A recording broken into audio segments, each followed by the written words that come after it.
시민방송에서 주최하고 있는 빈제욱의 청춘 공간. 예, 저희 오늘 좀 달라졌어요. 일단 장소는 오늘 노면재단입니다. 노면재단.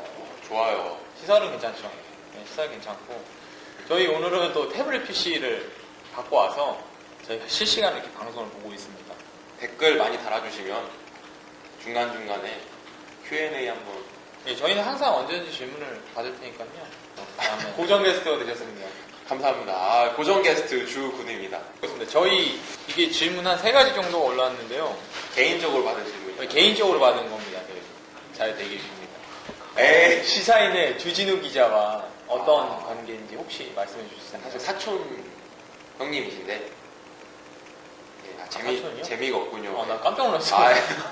내가 전혀, 알고 있던 거랑 달라서. 전혀 관련이 없습니다. 예, 그냥 어쩌다 보니까 이름이 되게 비슷한 분이 되게 이렇게 유명 인사 되셔가지고 저도 이게 얼떨결에 이렇게 친척이란 소리 많이 듣는데, 저는 좋죠. 그 되게 좋은 일 하시는 분이고, 우리나라 이렇게 그 대선 이런 거 할 때 엄청 낙검수 활약하셨으니까 저는 되게 영광스럽습니다. 그러니까 별 관계 아니다. 별 관계 아니다. 알겠습니다. 했고요. 저희 두 질문, 이 질문이 좀 제일 많이 들어왔는데 얼마 받고 하냐고 그러는데 저희가 좀 후원이 많이 필요합니다. 목표는 손석희 사장님이 저희를 보고 JTBC 꽂아주는 거죠. 네. 일단 종편 지출이. 정편 지출 저희 목표. 오늘 무슨 날이시죠? 오늘 재헌절이죠. 네. 재헌절. 네. 재헌절이 어떤 날인지 우리 잠깐 설명드려볼까요? 재헌절 시간 설명해 주시죠. 재헌절 이게 잘 모르실 거예요. 이게 요즘에 그 법정 공휴일이 아니어가지고 많은 분들이 이게 그 존재 자체를 많이 잊어버리신 것 같은데, 헌법이 이게 제정된 날이 아닙니다. 그러니까 제정되고 제정이 12일인가 됐고요. 공포가 된 날이 17일이죠. 근데 왜 7월 17일 공포된지 아세요? 제 친구 생일이 17일이라서. 진짜. 저 그렇게 알고 있어요, 저는. 이래서 종편 갈 수 있겠습니까? JTBC 그냥 종편을 좀 막말 잘해야 되더라고요. 하여튼 봅시다. 조선 왕조가 음력 7월 17일 날 개국했어요. 그래서 17일. 그래서 진짜 그래서 17일을 맞췄다는 얘기예요. 저는 이 얘기는 또 처음 듣네요. 그런 얘기 있구나. 하여튼 뭐 오늘 재헌절인데 빨간 날이었으면 더 좋았을 거예요. 그러니까 말이에요. 하여튼 오늘도 어김없이 비는 또 오네요. 저희가 방송할 때마다 비가 왔는데 3주 연속. 3번 연속. 네. 다음에도 비가 오는지 약간 좀 마이너. 그러니까 조금 다루지 않는데 하디슈적인 얘기. 그러니까 조금 재밌는 얘기를 할 거고요. 재밌겠죠? 기대가 큽니다. 저희 콘티를 저희가 다 짜와요. 그래서 힘든데 재밌을 거라 생각하겠습니다. 일단은 마이너 하디슈에 대한 얘기겠습니다. 요즘 이번 주 저희 군소정당들, 저희라니까 이거 아니에요. 군소정당이 이번 주 2개 당이 전당대회를 엽니다. 당원대회까지 하면 3개죠. 통합진보당 같이. 당원대회 하나 통일당? 광주가 아마. 지난주 아니에요? 지난주요. 네. 그러니까 근황 토크 같은 거니까. 근황 토크니까. 네, 저희가 이제. 저희도 과거형이죠. 맞습니다. 네, 비슷하게 군소정당들이 뭐죠? 진보신당. 진보신당. 네. 진보정의당. 네. 통합진보당이 비슷한 식의 전당대회를 합니다. 하고 있고요. 올라오죠. 진보신당이 저희랑 같은 날에 합니다. 모르셨죠, 여러분들? 딱 그날. 네. 재밌는 게, 여러분, 저희가 이런 말씀 드리고 싶어요. 진보신당이 이름 바꾸는데 실패한 거 혹시 아시나요? 이게 또 재밌는 게, 불법 투표 의혹을 받아서, 뭐죠? 녹색사회 노동당인가? 네. 녹색사회 노동당. 녹사노당. 이름도 줄이기 힘드네요. 그걸 하려다가 실패를 했습니다. 몇 표가 모자랐고, 부정투표도 있었고요. 그래서 이번에 다시 의견을 봤는데, 여러분 좀 놀라실 거예요. 그 후보 중에, 사회민주당이 들어있습니다. 상당히 인기가 있더라고요. 사회민주당이 현재 지금 어떻게 보면 좀 진보적인 데서 아젠다로서 이제 좀 활발 논의가 되고 있는데, 진보정의당 또한 사회민주주의 열풍이 좀 불고 있어요. 열풍이죠. 열풍이 불고 있습니다. 그래서 뭐 앞으로 어떻게 될지 모르겠지만, 하여튼 재밌는 게 진보신당도 그 이름을 올려놨더라고요, 후보군에. 할까? 잘 모르겠죠. 댓글 한번 해주세요. 예. 그러네요. 훔쳐갔다 그랬습니다. 맞습니다. 지금 논란이 있어요. 왜냐면, 그래도, 우리 뭐 정당 역사가 좀 깊지 않은 진보정의당이지만, 사실 진보신당도 저희랑 같은 식구였고, 같은 식구라 해도 맞죠? 무한하든. 그렇게 통합진보당도 원래 우리가 거기였으니까. 그러네요. 죄송합니다. 원래 저희가 말한 건, 저랑 주근우 씨가 지금 진보정의당 청년학생위원회 당원이고요. 좀 이제 부모님과 얘기를 해볼게요. 과연 이제 이 이름이 뭐가 중요하냐 이렇게 생각을 하실 텐데 현재 지금 진보정의당이 이번 주 일요일 일산 키텍스에서 예. 정당대회를 엽니다. 거기서 당명이 이제 결정이 나나요? 네, 그렇죠. 당명 3개를 후보군을 얘기해 주시죠. 1번은 사회민주당이고 2번은 정의당. 그러니까 진보가 빠진 거죠 지금 상태에서. 그리고 3번이 이거 아니다. 2번이 민들레당이구나. 2번이 민들레당이다. 2번이 민들레당이고 3번이 정의당 이렇게 3개가 있는데 지금 뭐 되게 치열합니다 생각보다. 예. 저희 이제 정의당, 진보정의당 당원들은 다 알고 있을 텐데 이건 매일 뭐 문자 열몇 통씩 오고 죽어는 당원이 죽어는 강서구 지역위원장에 출마를 했습니다. 부위원장입니다 부위원장. 유일하게 경선이죠. 저도 이거 대위원회 나가려고 그랬는데 좀 지역적 기반이 제가 약해요. 청년학생위원회만 하고 있어서. 근데 이번에 일요일날 저희랑 또 진보정의당이 1부, 2부 행사는 안 하셔서 열심히 1부 때는 약간 노는 타임으로 가는 거고 2부 때는 이제 좀 진지한 투표 결과 나올 겁니다. 과연 우리 그날 이제 여러분이 또 재밌는 소식을 알려드리면 제가 물어봤어요. 우리 천만님한테 오실 거냐고. 직접 제가 물어봤습니다. 대답은 네, 오시고 싶은데 좀 그렇다 하더라고요. 그러니까 괜히 이제 자기는 평당원인데 이렇게 막 뭐라 해야 될까 사람도 이렇게 해주는 게 부담스럽기도 하고 그렇잖아요. 앞에 나오라고 할 거고 막 그래서 그렇죠. 뭐 천만님에 대해서 또 물어봤어요. 그 3개 당 중에서 뭐가 제일 좋냐고. 그러니까 그거에 대해서도 다 그냥 각자의 장점, 단점을 말했는데 뚜렷이 명확한 얘기를 하시진 않았습니다. 왜냐면 괜히 또 이게 집단 몰이가 될 수 있다고 생각하시니까 그렇게 보이는 게 싫어서 이렇게 했고요. 정말 저희는 말 못 들었기 때문에 말씀을 안 하는 거예요. 네, 못하죠. 했고 이번 주 일요일날 오시면 저와 죽으는 당원을 찾아주시면 좋을 것 같습니다. 저희 뭐 춤도 추고요. 커피도 팔고요. 별거 다 해요, 진짜. 네, 정말로. 하고 싶지 않았어요. 진보신당 얘기도 해야죠. 진보신당이 현재 지금 어떤 형태의 정당인지 아십니까? 말하기 부담스러운데 정확하게 알지도 못하는 것 같고 어떤 구조라고 말하면 어떤 답을 요구해야 될지 잘 모르겠는데 그러니까 저희 이제 진보신당이 걸어가는 길은요. 이게 성경에 나온 표현이죠. 빛과 소금. 홍세아 대표 지금도 대표님이시고. 네. 홍세아님이 말씀하셨던 우리는 빛과 소금이 되겠다라는. 그런 의미라면. 네. 그런 식으로 좀 이해하셨으면 좋겠어요. 현재 원래 이번 창당이 아니죠. 통합정부당 합당했을 때도 같이 할 수 있었으나 뭐 명분도 없었던 게 사실이고 아쉬운 건데 하지만 잘 되기를 기원합니다. 그리고 이번에 또 당명이 어떻게 바뀔까 좀 궁금하긴 해요. 저도 같은 당이 되면 어떻게 되죠? 사회민주당 2개가 되면? 먼저 하는 사람이 빨리 등록한 사람이 임자죠 이제 뛰어가야 됩니다 이제. 그러면 진짜 재밌긴 하겠다. 네, 선거 아니라 뛰어가야죠 이제. 여러분도 아시겠지만 그 특정 이념이 좀 나름 명망 있는 정당에서 쓰이는 경우가 만약 이번에 된다면 처음입니다. 처음. 그죠? 그러니까 민주는 민주공화당 뭐라고요? 공화주의? 공화주의야? 예. 정의당이지 그냥. 공화주의. 예. 하시고요.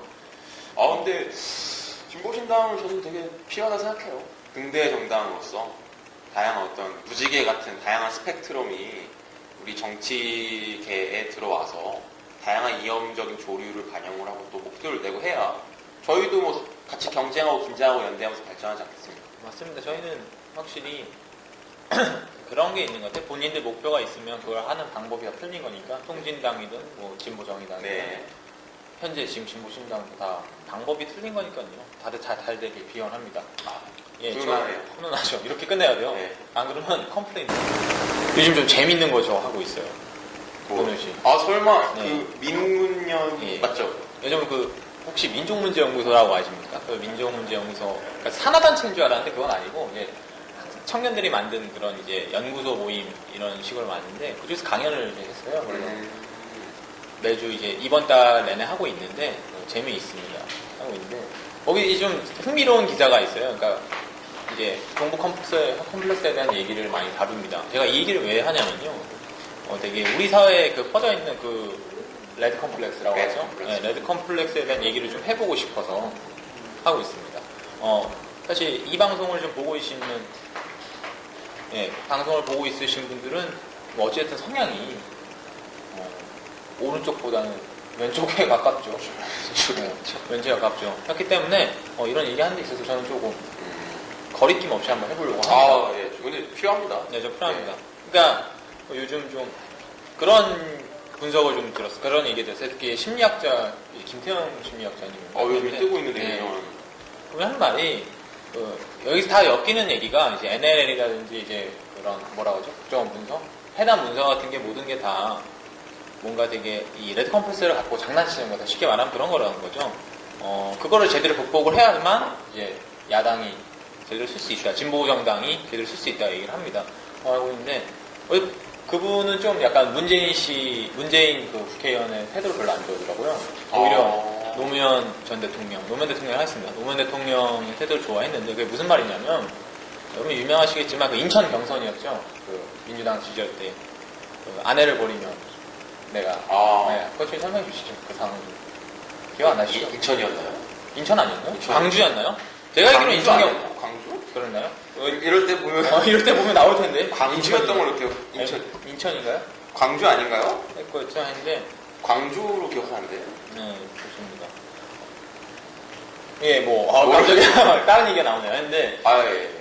하여튼 그 경선 과정에서 그런 이제 당시 이인재 후보가 아내의 그 장인을 갖고 색깔론을 봅니다. 같은 정당 내에서요.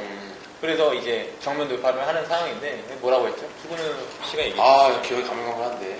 저는 아직도 똑똑히. 진짜요? 그 아내를 버려야 하는 대통령이 되겠습니까? 뭐 그런 거 아니에요? 그렇죠. 예. 아내를 버리면 대통령 될 자격이 있고 내가 이 아내를 사랑하면 대통령 될 자격이 없습니까? 이런 말이었는데 그때 진짜. 이인재 씨 표정이 전 아직도 기억나요. 지금 불사조처럼 잘 살고 계신 이인재 씨. 아직도 국회의원이에요? 제 국회의원이죠. 14번인가 당선됐다고. 참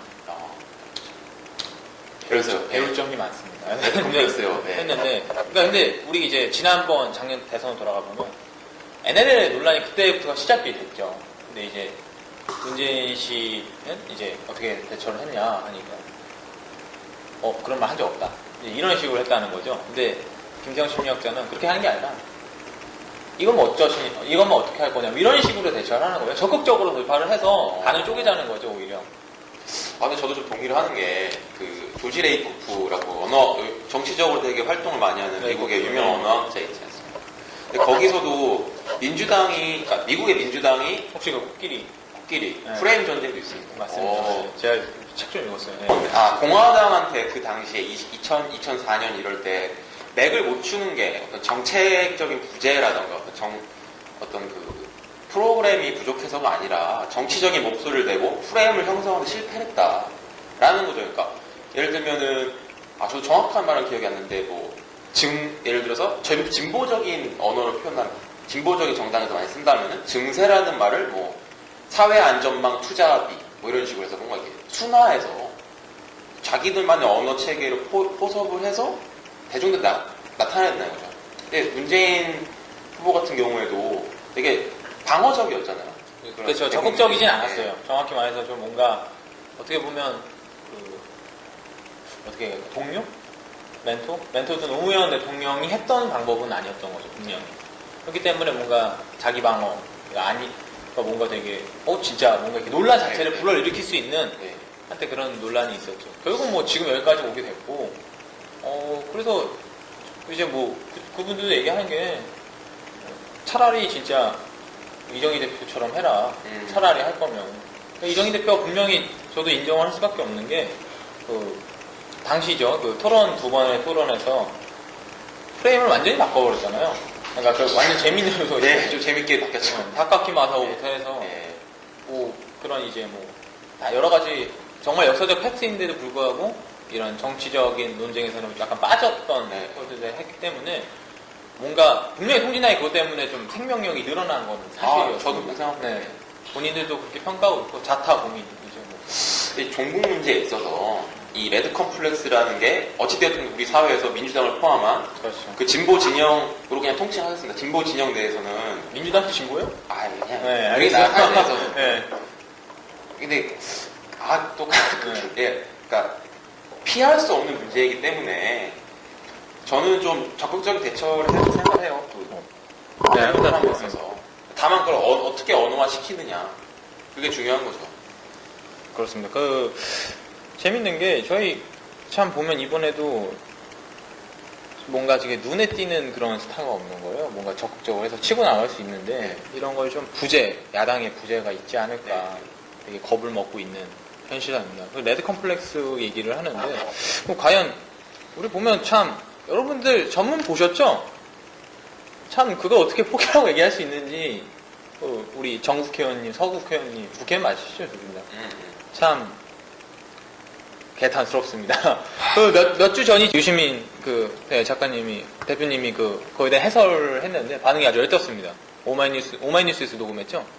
네, 녹음해서 아주 괜찮은 반응을 얻었는데 저도 참 보면 뭐 정치 난독증을 위한 처방전 이런 식으로 얘기가 나왔는데 항상 여러분들 보시면 10년 전이나 지금이나 그들의 수법은 똑같습니다. 어떻게 보면 물타기 이런 게 있는데 여기서 이제 앞으로 더 적극적으로 나서는 올바른 해결책이 나오지 않을까. 그렇죠.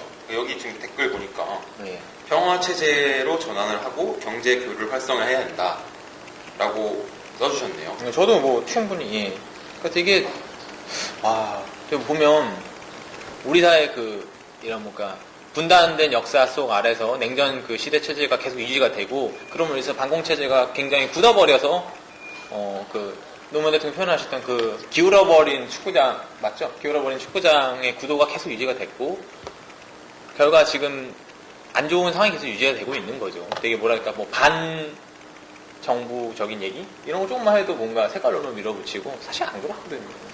그게 참 어려운 것 같아요. 제 개인적으로는 그러니까 감정적으로 북한을 대하는 것과 감정 이후에 드러나는 이성적인 2차적인 판단이 되게 행동 방법이 되게 다르잖아요. 감정적으로는 저도 그렇죠. 북한 빨리 없어지면 좋겠고 북한 이민들 되게 불쌍하고 이런데 이게 국제법상으로 분명히 엄연히 두 개의 국가 체제이고 그럼요. 유엔에 가입했습니다. 헌법상으로 하나의 국가라는 어떤 이중적인 구조. 그러니까 우리가 그렇게 소위 새누리당이 말하는 것처럼 일방적인 종북 프레임을 얘기하고 일방적인 대북 적대관에 기초한 그러한 관계를 유지하는 게 이성적으로 바람직한가? 또 외교적으로. 그렇죠. 그런 문제가 참 있네요. 근데 여기 알포랑님인가요? 네. 보시면은 평화체제를 전환하고 경제교류 활성화해야 하는데 말씀을 하셨는데 제 개인적인 사견을 말씀드리면 순서가 좀 반대인 것 같습니다. 그러니까 어떻게 하시죠? 정전협정의 당사자가 대한민국 들어가지 않아요. 안 들어가죠. 정확히 말하면 안 그렇죠. 들어가죠. 그렇기 때문에 이거는 기본적으로 조선인민군과 중국의 인민해방군이죠. 펑더와의 원수 이런 식으로 해서 휴전이 맺어진 거기 때문에 저희는 주체가 되기가 어렵다라고 제가 알고 있습니다. 네. 그래서 이런 공식적인 문서상으로 우리가 평화협정을 과연 얘기할 수 있는가? 그걸 어떻게 해결책을 풀어야 될 것인가? 그게 저도 아직 해답은 갖지 못하고 있지만은 민주당을 비롯한 제야 세력이 좀 풀어내야 되는 법적인 논리도 있어야죠. 재미있었던 게 어제 시간상으로 어제죠. 제가 이시우 사진 작가 예전 국가보안법을 상대로 해서 완벽히 100% 이긴 유일한 사람입니다. 그때 이정희 변호사가 많이 도와줬죠. 그분 하는 얘기가 현재 지금 협정상 보면 우리가 살짝 뭐라고 하죠? 우리가 방어할 수 있는, 우리가 공격할 수 있는 뭐라고 하죠? 미국한테 넘어가 있는 게. 전시작권. 전작권이 살짝 넘어온다 하더라도 의미가 없다는 거예요. 지금 이 상태라면. 그렇죠. 네. 여러분 아시겠지만 참 슬픈 겁니다. 이 나라, 자기 나라를 자주국방 못한다는 것은. 그럼에도 불구하고 이게 문서상으로도 돼 있지 않고. 그렇죠. 전시작전권도 분명히 짚고 넘어가야 될 게 지상작전에만 전시작전권이 넘어오는 거예요. 그렇죠. 지상, 해군, 공군 나눠져 있습니다. 해군과 공군은 여전히 미국이 전쟁 시에는 전쟁의 지휘권을 갖고 있습니다. 근데 군대 갔다 왔으니까 알지만은 지상전은 얼추 해도 이길 수 있잖아요. 북한을 그대에서 어느 정도 기계가 되어 이미 재래식 무기라든지 올바른 무기로는 그러니까 뭔가 전투화된 무기로는 이길 수가 없는데 문제는 비대칭 전력이 문제인 건데 그렇죠. 비대칭 전력이 문제인 건데 사실 그렇게 보면 무슨 얘기 하시고 싶은 거예요, 근데? 그래서 우리가 이길 수 있다. 아니, 그러니까 우리가 아직 자주국발 길이 요원하다. 그래서 우리가 평화체제 같은 걸 얘기하기 이전에 어떤 외교적인 백그라운드로서 우리가 어떤 군사력이라든가 그러니까 군사적으로 적에 대해서 투사할 수 있는 능력 그런 거 기본적으로 있어야지 우리가 외교 문제 당당하게 얘기할 수 있는 거고 주변의 4대 강대국들한테도 그들의 입김에 놀아나지 않고도 우리가 북한과 1대1 당사자로서 또 가뜩이나 그 정신협정의 주체가 아니기 때문에 되게 애매한 위치지 않습니까 저희가. 그렇습니다. 확실히 이 문제를 정말 주도적으로 잘 풀어나갈 수 있는 사람이 우리나라의 정말 대표적인 지도자가 될 수 있지 않을까. 그렇죠. 레드오션이지만 또 블루오션이죠. 네, 그런 상태로 생각합니다. 여러분 좀 분위기가 무거웠나요? NL로 NL 말고 또 다른 얘기 할까요? 뭐 이 얘기 할까 생각 중인데 지금 재밌는 얘기. 어떤 거요? 아까 제가 배웠어요. 여러분 제가 재밌는 문제 하나 내드릴까요? 네. 여러분 그 북한에서도 스마트폰 쓰는 건 알고 계시죠? 네, 알고 계실 겁니다. 알고 계실 거예요. 김정은 쓰겠죠. 이런 생각하실 거예요. 얼마쯤 쓰실 것 같나요? 몇 명쯤? 평양 인구 정도 쓸 것 같은데. 평양 인구? 그러니까 북한 현재 인구가 대략 한 남한 절반 정도 되죠. 됩니다. 하는데 지금 현재 쓰고 있는 사람들이 여러분 놀라지 마시죠. 저도 좀 듣고 깜짝 놀랐는데 10만 명? 아니 한 200만쯤 된다고 합니다. 200요? 그리고 한 250만 명으로 늘어난다고 합니다. 20이 아니라 200이요? 네, 여러분 그러니까 이거를 저도 강연에서 배웠는데 그분이 그 남북혈을 교전을 하는 분이에요. 그래서 저가 사진도 직접 봤고 너무 깜짝 놀랐던 게 그러니까 뭐 그렇다고 해서 북한이 뭘 하다 이런 얘기 하는 게 아니잖아요, 저희가. 북한은 알아야죠. 레드 네. 컴패스 극복하려면 객관적으로. 그러니까 재밌는 게 그분의 뭐 논리인지 주장인지 확실하지 않을 수도 있겠지만 3년 아니면 식량의 이 자급자족이 그러니까 쌀은 아니고요. 뭐 옥수수, 감자가 될 수 있죠. 가능하다고 봅니다. 뭔가 홍수가 이렇게 심하거나 가뭄이 심하지 않으면. 그러니까 제가 말을 하고 싶은 건 굶어 죽는 그런. 그러니까 그 얘기를 하더라고요. 지금 굶어 죽는 인원이 한 15% 정도 된다 해요. 만약 고아가 되게 많은 거잖아요. 근데 3,400만. 여러분 2년 전에는 30%였습니다. 그러니까 무슨 얘기를 하냐면 점점 줄어들고 있다는 거예요. 그럼 김정은이 그렇게 지도력이 있다는 거예요? 그러니까 그분 논리에 의하면 90년대 때는 북한과 중국의 정상회교가 없었다. 근데 지금 와서는 김정은 씨가 직접 넘어가고 현재 지금 중국 최고 지도자가 누굽니까? 시진핑가 직접 얘기를 하고 이런 식으로 하면서 오히려 더 안정적이라는 얘기를 하고 있어요. 그 일각에서는. 그러니까 그분의 주장에 의하면. 이걸 넘겨짚을 수 없는 게 이제 군 주변에 있는 그 인사들을 보면 본인들의 색깔을 다 바꾸고 있습니다. 아니, 어제 TV 조선 보니까 네.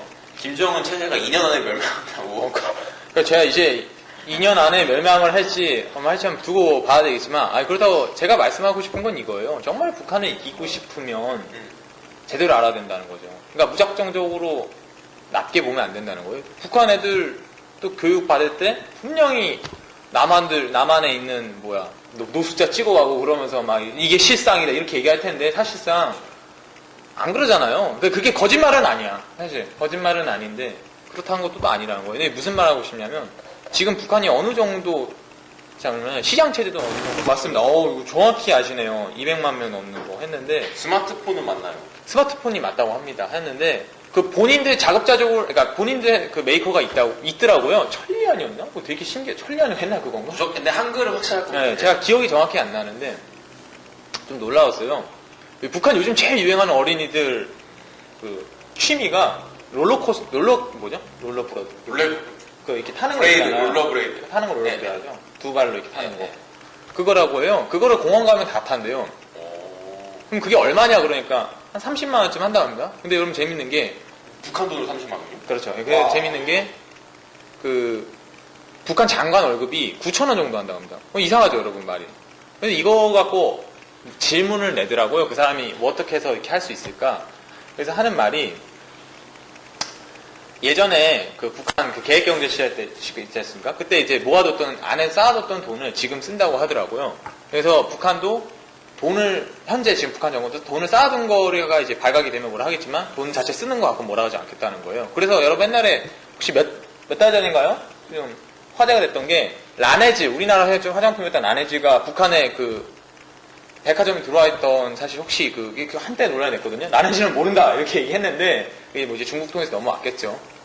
그래서 뭐 잠깐 재밌는 얘기지만 중국 분들이 라네즈를 그렇게 좋아합니다. 아 정말로 화장품 한국 오면 그렇게 좋아하더라고. 백팩에 쓸어가는 네. 네. 라네즈랑 뭐죠? 이니스프레인가? 이니스프레이, 네. 셔리 폴 그 명동감이 있다고 하잖아요. 그게 했는데 많이 봤죠. 네.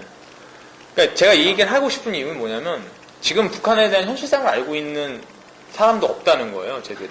그것이 이제 무엇이 잘못됐냐면 그 군대 용어 쓰겠습니다, 군대 용어.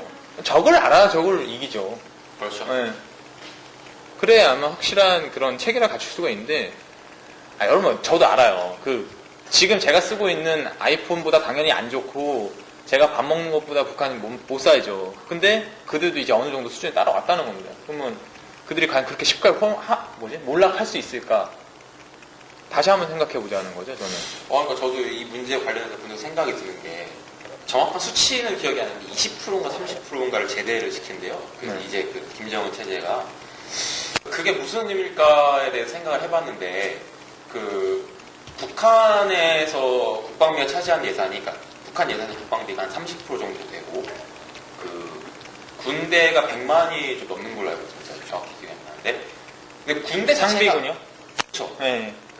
우리가 흔히 말한 노동저기군이라고 하는 네네. 예비군 한 700만 되고 그건 장난 아니에요. 예비고지 뭐.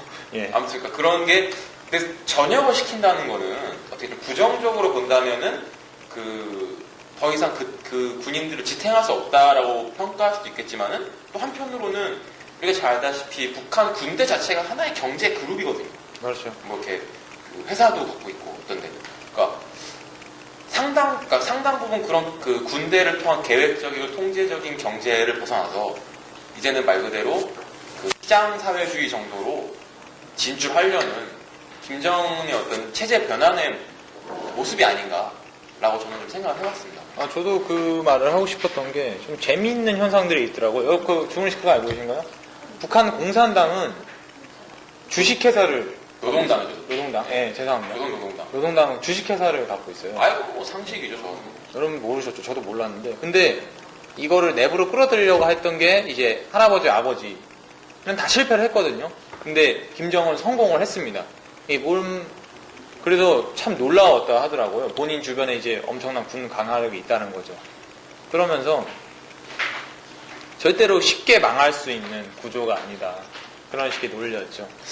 제 개인적으로는 어제도 TV조선을 보긴 했는데 TV조선 좋아하세요? 제가 헬스를 다니는데 거기서 TV조선을 틀어줘요. 신기하죠. 뭐 볼 게 없잖아요. 그거를 안 보면 런닝할 때 재미가 없어가지고 예. 애들 봤는데 그러니까 북한 체제가 순식간에 망한다는 그런 거에 대해서 되게 긍정적인 생각을 하고 계신 분들이 특히 보수 쪽에서 많으실 것 같은데 저는 개인적으로 되게 위험하다는 생각이 들어요. 저도 충분히. 그러니까 그냥 단순한 예를 딱 들면은 북한이 헌법상으로는 우리 영토잖아요. 엄밀히 말하면 그죠? 미수복 영토죠. 맞죠. 그러니까 헌법 하위법인 국민기초생활보장법에 영향력이 있습니다. 근데 과연 북한 주민들 가운데서 그 기본법을 몇 명이나 비껴날 수 있을까? 제가 볼 때는 1000만 단위 정도 되지 않을까? 그럼 그들에 대한 예산을 집행을 해야 되나 말아야 되나 이런 문제 같아요. 예를 들면 단순하게. 되게 네. 이제는 저는 확실히 얘기할 수 있어요. 김일성 때 망한다고 했죠. 안 망했습니다. 김정일 때 안 망했습니다.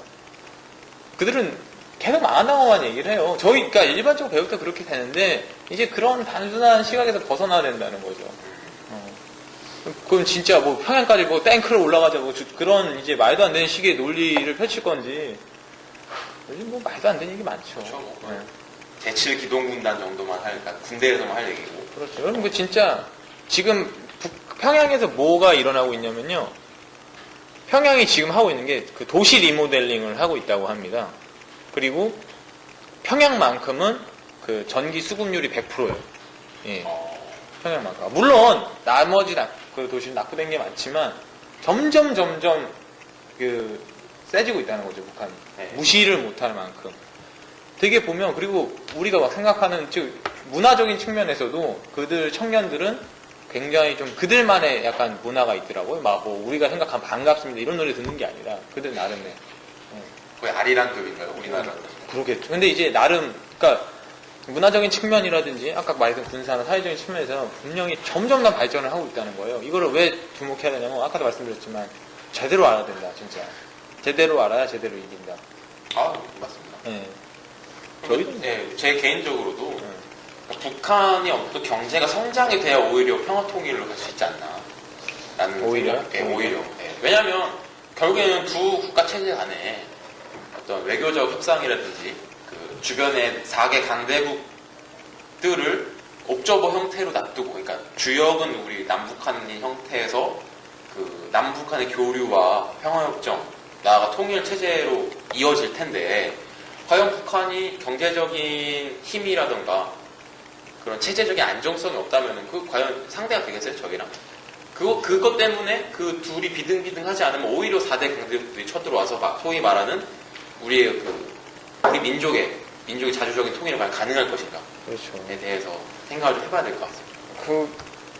더 이상 우리나라가 이제 한국이 이제 외세에 휩쓸려서는 안 된다. 라는 생각은. 민족사의 아픔입니다. 이건 뭐 보수든 진보든 간에 그렇죠.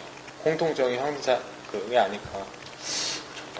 저는 좀 빈 MC는 어떻게 생각할지 모르겠는데 그 1392년부터 물론 좀 조공 나중에 같이 했지만 조선시대에 들어와서 명나라한테 사대를 하고 뭐 어쨌든 형식적인 외교라고 하더라도 했죠. 예.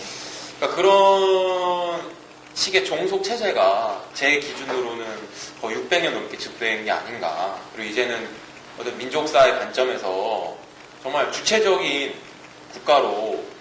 민족국가로 자리매김하는 게 우리 세대의 소명이 아닌가 저는 생각을 해요. 거의 저희 뭐 얘기하는 거 근데 운동권 논조인데요. 그렇지 않습니다. 운동권 친구들 같은. 김대중 대통령께서 이런 말씀 많이 하셨어요. 우리가 말했던 레드 컴프레스에 우리가 빠지면 안 됩니다. 그렇죠. 정당 문화에 대해서 한번 얘기를 해볼까 합니다. 저희는 청년이고 청년의 입장에서 바라본 거니까 어떻게 보면 여기는 기존 이제 정당 문화에 좀 많이 익숙하신 분들이 시청자시잖아요. 아무래도 이제 좀 불편하실 수 있습니다. 충분히. 하지만 좀 현실을 한번 자각을 해보고 미래를 한번 얘기해보자. 한번 얘기해보겠습니다. 네. 정당 문화. 간단히 시작을 해볼게요. 여러분 너무 간단합니다. 젊은 사람들한테 정치가 인기가 없다로 시작할 수 있을 것 같아요. 그렇죠. 왜 인기가 없을 것 같습니까, 여러분? 그래도 대선 투표는 좀 나왔긴 했죠. 대선아. 총선은 별로 안 나왔어요, 사실. 네. 그러면 왜 이게 인기가 없을까? 이걸로 시작을 한다면, 저희는 청년 입장에서 시작을 하니까요. 정당 문화가 참 문제점이 많다라, 이렇게 얘기할 수 있더라고요. 절대적이진 않지만 큰 비중을 차지합니다. 그렇죠. 네.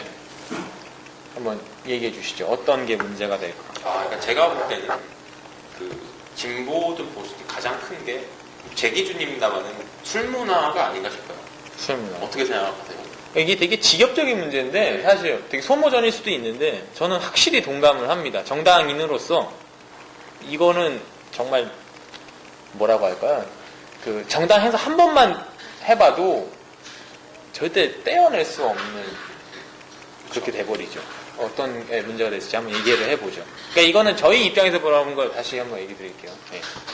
그러니까 저도 진보 정당에서 활동한 거는 그렇게 길진 않은데 나름 또 이렇게 어떤 그룹이라든가 모임에서 여러 분 활동을 하다 보니까 다양한 분들과 술자리를 할 일이 되게 많았어요. 근데 되게 좋은 적도 있었습니다. 그러니까 다 싫다는 건 아니고 몇몇 부분에 있어서 그러니까 제가 예전에 한 1년 정도 회사를 다닌 적이 있었는데 그 모습과 크게 다르지 않은 것 같다. 회사가 다를까. 약간 느낌이 오는 게 그런 강조와 억지로 하면 안 되죠. 약간 좀 강조하는, 좀 집중하는 그런 거 말하는 건가요? 약간 빠질 수 없는 그런 분위기? 그것도 좀 무시할 수 없다. 특히. 그렇죠. 예. 그러니까 조직 문화가 그대로 흡수되는 느낌이 좀 있죠. 그러니까 이렇게, 모르겠습니다.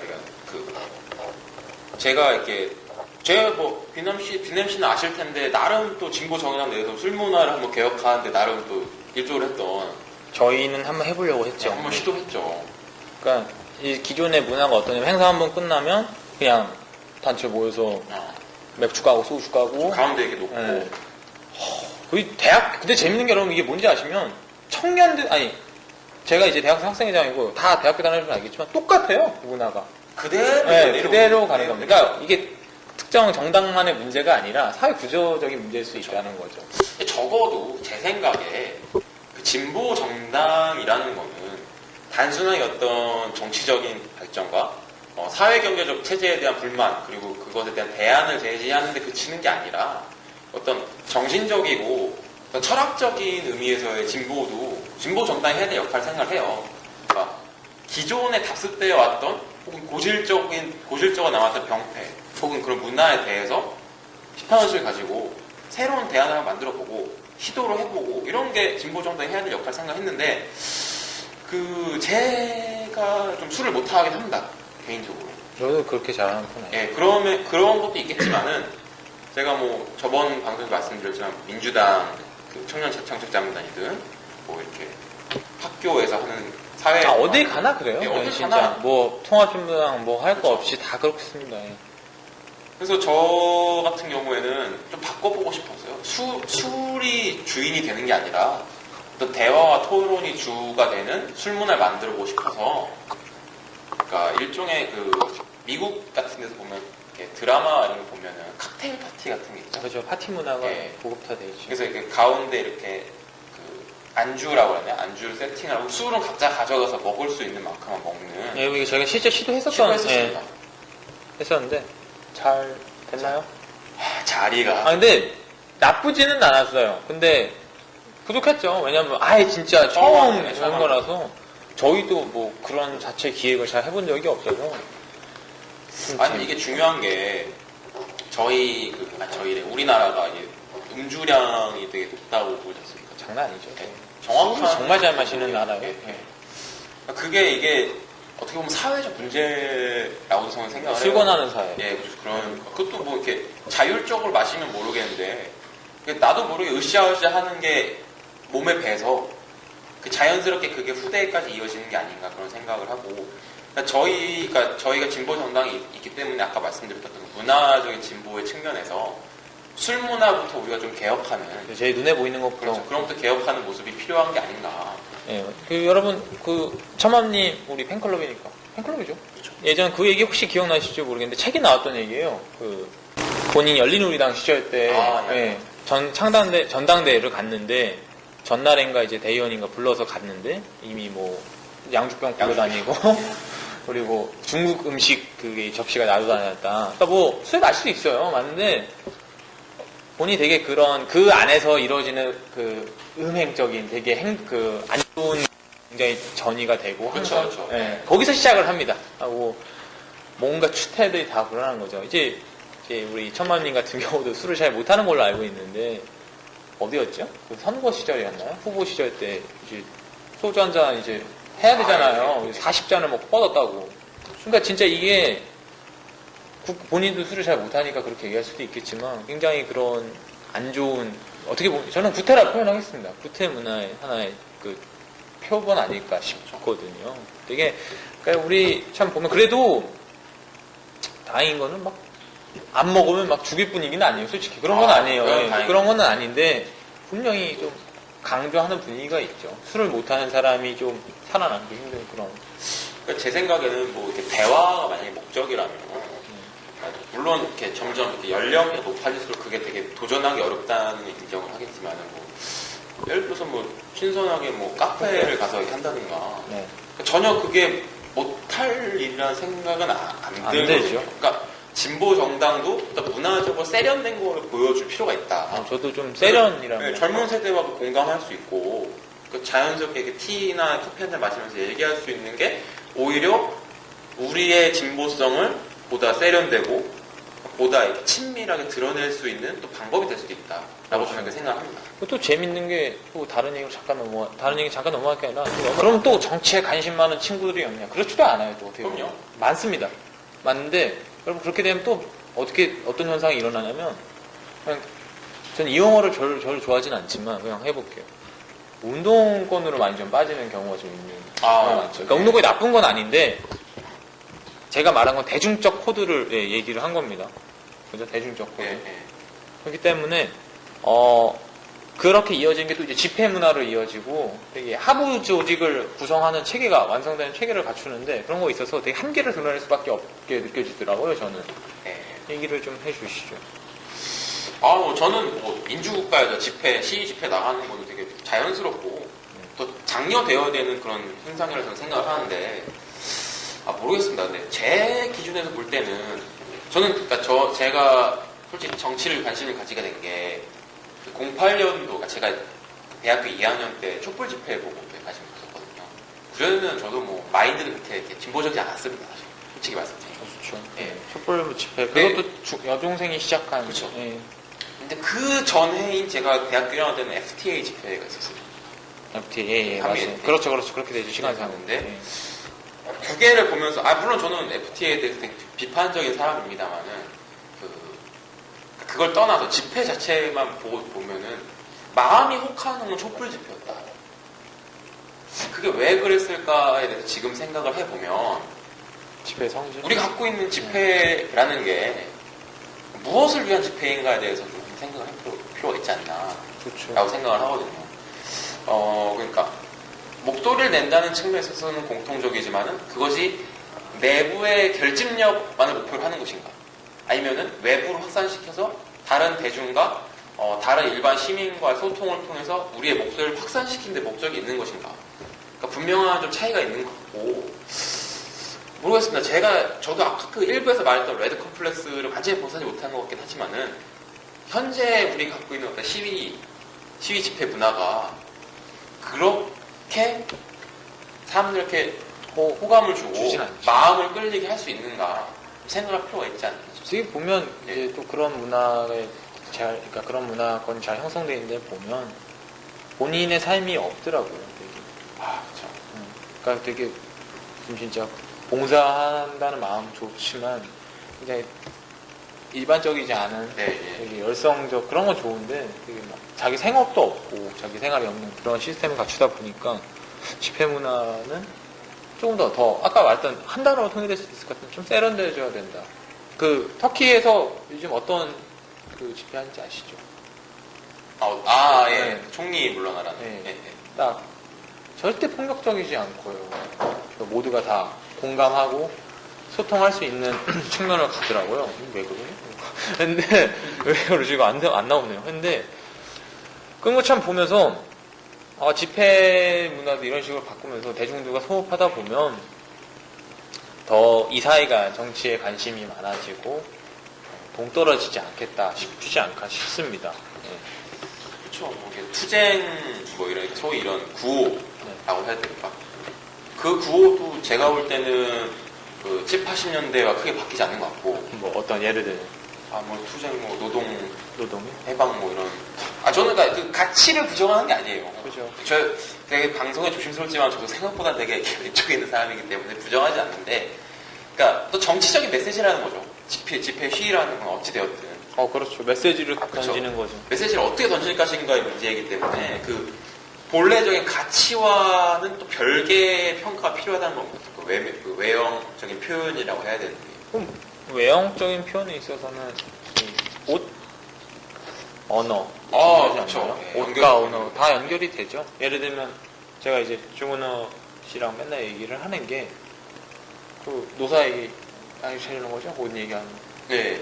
그러니까 이제 노동자와 사측이 이제 협상을 할 때 조끼 입지 말라.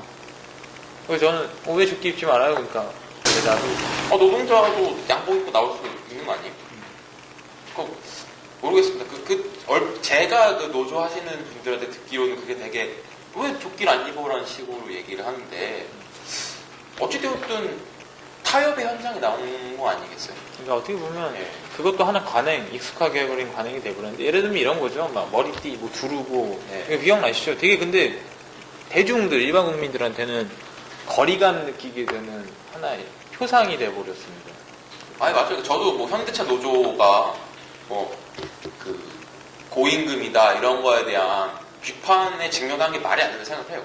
실제로 막 1년에 한 3, 4일 쉬고 계속 풀로 작업해야지 그 정도 임금이라고 우리가 알고 있는 고임금 생각이 그렇죠. 나오는 건데 그게 왜 먹히지 않느냐. 물론 가장 큰 거는 어떤 주류적인 담론과 이데올로기가 그들의 목소리를 대변하지 못하고 있긴 하지만은 과연 우리 쪽에서는 제대로 된 활동을 하고 있는 것인가 에 대해서 이제 생각을 해봐야 한다는 거죠. 그 옷도 하니까 기억하는데 저 같은 경우는 진짜 이게 여러분 장난이 아니라 거짓말이 아니라 저는 제 정당 잠바를 입고 학교를 맞습니다. 가끔 다니고요. 이렇게 합니다. 왜냐하면 좀 대중들한테 소통, 그러니까 어떤 느낌 다가올까 이런 거예요. 그러니까 저는 뭐 아까 말씀드렸지만 저 과 회장인데, 그러니까 그런 식으로 조금 거리감을 좀 좁히고 싶은 거예요. 그냥 일반적인 사람들, 그냥 저 같은 애들, 저 같은 그냥 사람들도 하고 다가간다 이런 식으로 해서, 그렇다고 뭐 제가 뭐 극렬한 운동권이냐, 아니면 뭐 전 이 편을 별로 좋아하지 않지만 뭐 주사파냐, 또 그런 거 아니거든요 사실. 그냥 정당 문화의 하나에 있는 그 사람으로서 자부심은 어떻게 보면 드러내는 거죠. 왜 유니폼을 입고 그런 거 있잖아요. 다 그런 표상 아닐까 봅니다. 언어 참 그렇습니다. 저는 이게 왜 중요하냐면요, 딱 한 번만 들어보면 정당 사람한테 이 사람은 운동권이건 아니가 다 알아. 아, 알아. 네, 다 알아요. 왜냐면 쓰는 언어가 틀려요. 여러분들 진짜 한번 얘기해 보실까요? 그런 언어 잘 아세요? 뭐 예를 들면 뭐 여기서 참 보면 이게 재밌는 게, 저희 같은 경우는 좀 뭔가 진보정당일 수도 있겠지만 뭐 운동권의 색깔을 나누는 언어, 뭐 요즘 이런 말 쓰나요? NLPD 이런 말 쓰나요? NLPD 뭐 IS 뭐 이런 말? IS 근데 그러니까 이런 언어를 우리는 너무 익숙하게 그러니까 약간 뭐라 해야 될까요? 진보정당에 있는 사람들 쓰는데. 그러니까 진보 정당이니까 얘기해 좀, 보수 정당은 구별할 수 있는 게 있어요 요즘에. 어떤 게 있죠? 미래라니? 아, 그러니까 미래 무슨 뭐 한국미래연구원, 뭐 미래발전재단 네, 이런 거 맞아요. 다 보수 재단이에요. 그러니까 미래나 창조도 좀 많이 창조 많이 써요. 창조, 미래. 그러니까 딱 봐도 어떤 용어를 쓰면은 이 사람이 이쪽 사람이다, 이쪽 사람을 알 수 있는 거예요. 그렇죠. 그러니까 뭔가 되게 혹시 그럴 필요가 있나? 자유도 또 자유가 약간 보수적. 보수의 언어죠. 자유. 100%. 되게 재밌는 좀 신상이죠. 참 그런 거 보면 사실 자유라는 가치가 굉장히 아름답고 좋은 건데, 그거 예. 보수의 하나의 상징이 돼버렸다는 좀 재밌는. 억지로 자유민주주의란 말을 붙이는 그런. 그러니까 이게 결국엔 중요한 게 프레임 싸움이라는 겁니다. 아까 말씀 첫 네. 번째 1부 때 말했더니 프레임 싸움. 이게 되게 보시죠. 그러니까 뭐 저는 뭐 노조라든가 뭐 시민단체나 그런 게 아니라 정치적인 집단은 여하간 있기 때문에 투표를 제일 우선으로 하는 집단이고 민주주의 사회. 이기려고 있는 예. 겁니다. 예. 그렇기 집권하려고. 때문에 이런 말씀을 드리는 거예요. 그러니까 가치와는, 아까도 말씀드린 가치와는 무관한 어떤 외향적 형태, 그러니까 프레임, 대중을 설득할 수 있는 그 언어 같은 것도 되게 중요하다고 생각을 하는 게, 그 제가 감명받았던 게 그 토니 블레어 아시죠? 영국 노동당. 그럼 아니죠. 그러니까 토니 블레어가 신노동당이라는 그 새로운 캐치프레이즈를 걸고 새로운 당명으로 전환을 하면서, 물론 정책 자체는 더 비판적입니다. 제3의 기능이죠. 근데 확실한 거는 색깔을 바꿨어요. 느낌. 신노동당을 느꼈을 때 느낌. 기존의 느낌. 그렇죠. 기존에는 막 국유화를 주장을 하고 어떤 파업과 투쟁망을 강조하는 노조의 대변자 집단이라는 노동당 이미지였다면은, 신노동당은 노동자 계층을 포함한 중산층을 아우르는, 그러니까 언어 자체도 그런 식으로 순화를 했다는 거죠. 그러니까 그래서 홍보실 같은 경우에도 되게 대표단 바로 밑에 들어가 있는 되게 막중한 자리, 그러니까 어떤 정치적인 그 프로세스라든지 정략적인 판단을 같이 겸해야 되는 그런 자리가 되게 상승이 되었고, 그런 게 특히 우리 진보 정의당, 특히 진보 정당 내에서는 중요한 것 같아요. 그러니까 여전히 제 기준으로는 좀 불편하신 분도 있으시겠지만은 그 좀 운동권 용어가 아직 완전히 없어지지 않은 것 같고. 예를 들면 투쟁? 투쟁. 그럼 뭐라 그래요? 싸움? 뭐 어떻게? 참 보면 예. 이거조차도 개발을 저희도 못 내놓고 있는 것도 사실입니다. 사실. 저희도 뭐. 예. 좋은 말을 더 많이 주셨는데, 근데 그런 논리로 치면은 보수가 그런 건 참 잘하죠. 네. 돈이 되는 경제민주화. 이게 지금 현재 새누리당이 하는 말인데, 이건 뭐 역시 뭐 왜 이겼는지 알 수 있는 참 머리가 좋은 것 같아요. 감명 받습니다. 네. 네이밍은 확실히 따라올 수가 없어요. 네. 보면 근데 재밌는 게, 사실 경제민주화 이런 거는 우리 건데요. 우리 거죠. 네, 원래 아니야, 우리 거야. 진보정당 거였는데 그거를 표절한 거 아니고, 2004년인가 민주노동당 공약집에 있던 얘기예요. 그럼요.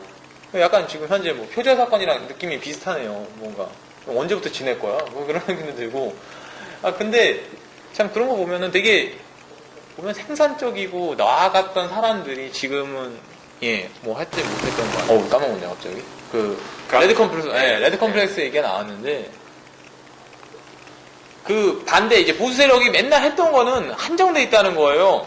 예전에 단어 한번 보실까요? 그들이 쓰는 수법이 매일 똑같아요.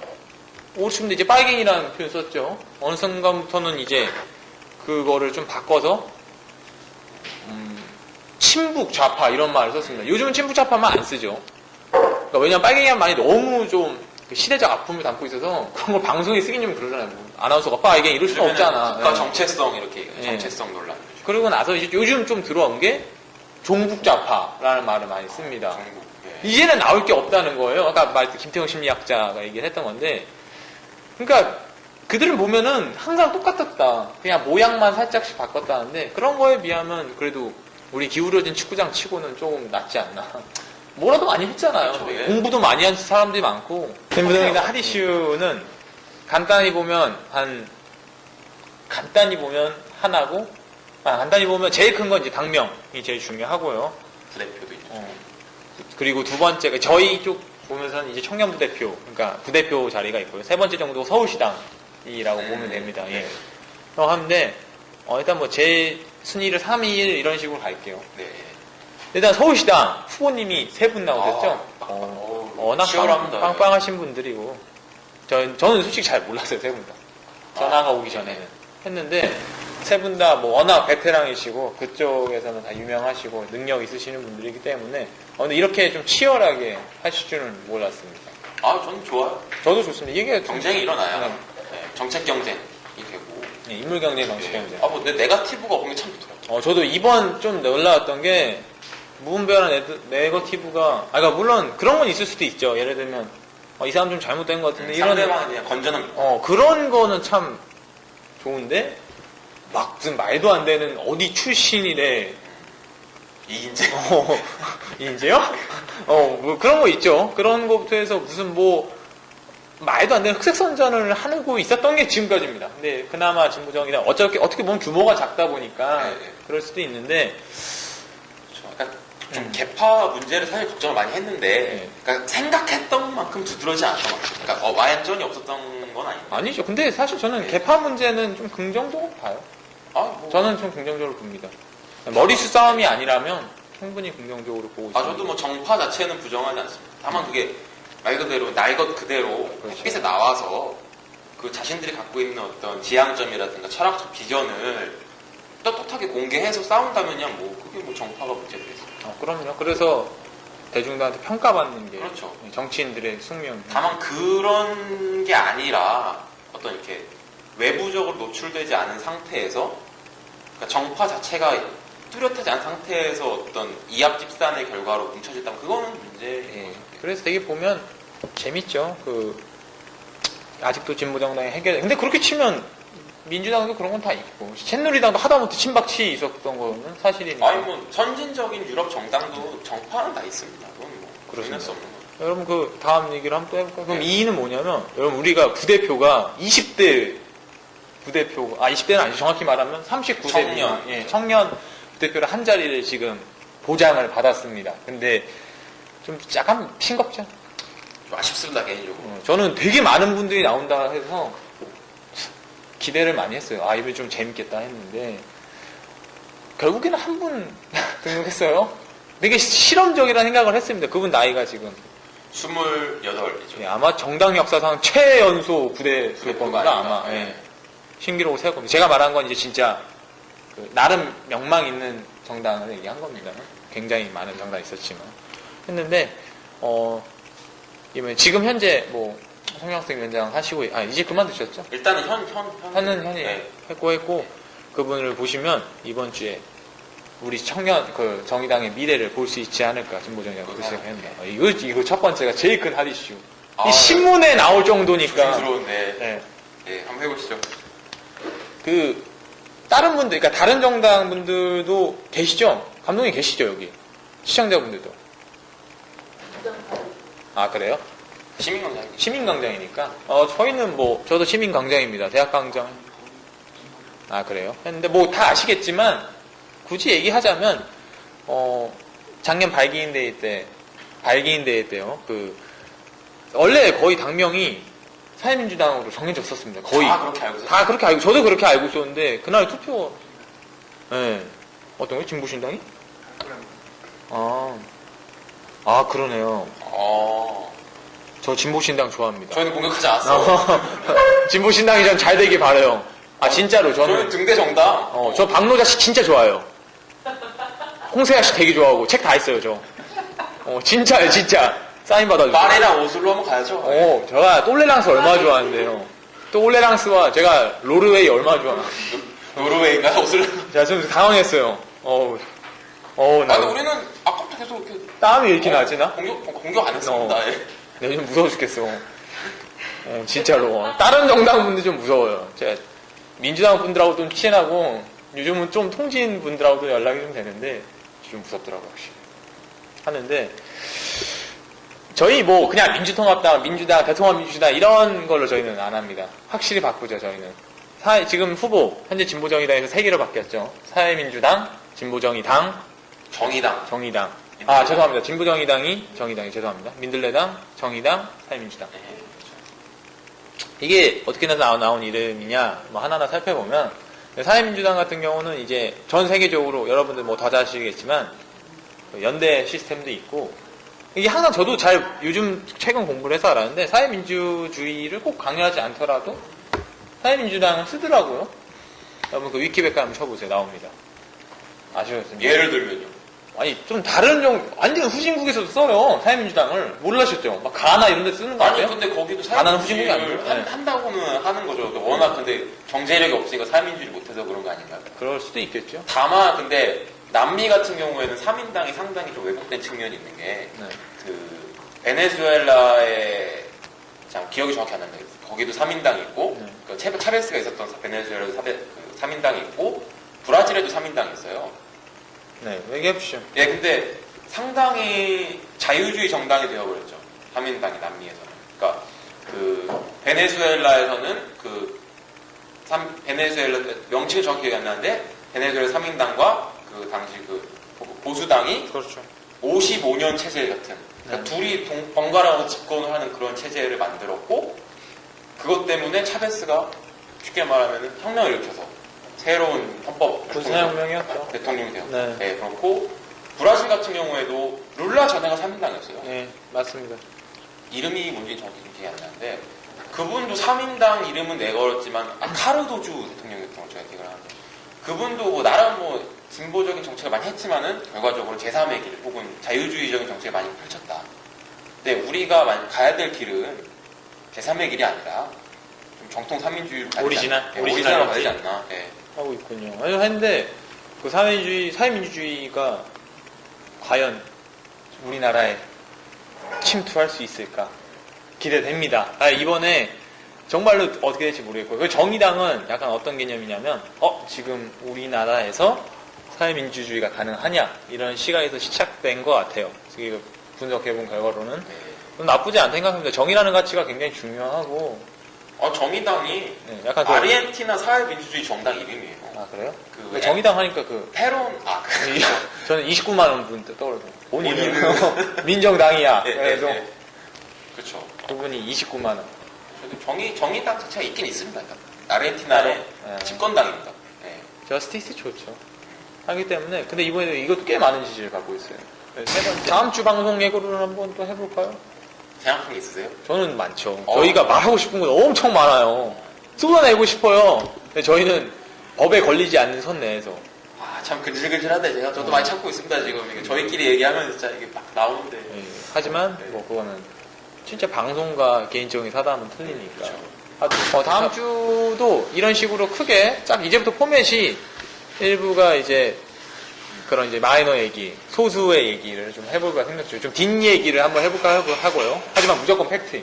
2부는 미래지향적인 얘기를 해볼까 하는데 정말 재밌을 것 같습니다. 근데 주제는 되게 많은데 제가 또 얘기했다가 아마 당이 어떻게든 당원대하고 결정이 되면은 그거에 관해서 자연스럽게 얘기가 나오지 않을까 싶어요. 저희가 진보신당도 어떻게 될지 좀 궁금합니다. 진보신당 어떻게 되려나, 진보정의당 어떻게 되려나. 그리고 인물 분석도 생각을 해놓은 게 있고요. 나름 좀 재미있는 아이템은 정말 많습니다. 네. 여러분들도 좋은 의견 있으시면 보내주시면 질문부터 해서 다 참고하겠습니다. 정말 기대해 주셔도 좋아요. 아, 그리고 이 얘기만 할까요? 내년에 우리 죽은 나오니 하지 마세요. 하지 마세요. 왜 그러세요? 해도 되죠? 안 돼. 저희가 이제 뭐라고 하죠, 그거? 지방선거를 나가려고 하는데, 돈만 있으면 하여간 3천만 원 든대요. 그래서 저희가 한번 열심히 한번 해볼 테니까 지금부터 얼굴 알리는 거죠, 뭐. 이러다가 김용민 이렇게 해서 나갔잖아요, 김용민 씨. 떨어졌잖아요. 언제적 한 발언은. 근데 좀 발언이 심하긴 했는데, 하여튼 기대해 주시고요. 아무튼 오늘 즐거우셨는지 모르겠습니다. 즐거우셨나요? 지금 그분이 씨? 이제 솔직히 첫날은 좀 재밌었는데, 두 번째 하니까 좀 긴장되고, 이제 앞으로 계속 잘 해야 된다 부담감이 있어서 좀 재미는 없었습니다. 뭘 재미없어. 난 그때가 더 재밌었는데. 해봐요. 해보시죠. 이게 사적인 대화 스타일을 여기서 구사하면 당황스럽네요. 예, 했는데, 저희 또 얘기해보시죠. 계속 하세요. 뭘 소감 하세요, 소감. 소감이요? 끝나갑니다. 제가 참 말을 잘하는데 비냄씨 때문에 이게 뭐가 막히는 느낌이네요. 이게 지금 쉽지 않네요. 아직 좀 호흡을 맞춰볼 연습을 많이 해야 될 것 같고. 근데 사실 저도 비냄씨 아니면은 이렇게 잘 못할 것 같아서 좀 든든해요, 사실. 시간 끌지 마시고 빨리 본론 얘기하세요. 알겠습니다. 이런 게 나를 부담스럽게 합니다. 진짜. 알겠습니다. 다음 주에도 지켜봐 주세요. 네, 여러분 이제 장마가 끝나가고 있죠. 지금 남부는 해가 쨍쨍이라는데 좀 어떻게 되실지 모르겠습니다. 이제 이렇게 다음 주는 비가 안 내리기를 바라면서 다음 주 혹은 다다음 주 일단은 확정된 대로 공지가 나갈 테니까 기대해 주십시오. 하여튼 여러분 제가 감사드리고 마지막 하고 클로징 하고 끝낼까요? 그렇게 하시죠. 사람들이 뒤에 갑자기 늘어나서 작게 할게요, 감독님. 빈재욱의 청춘 공감.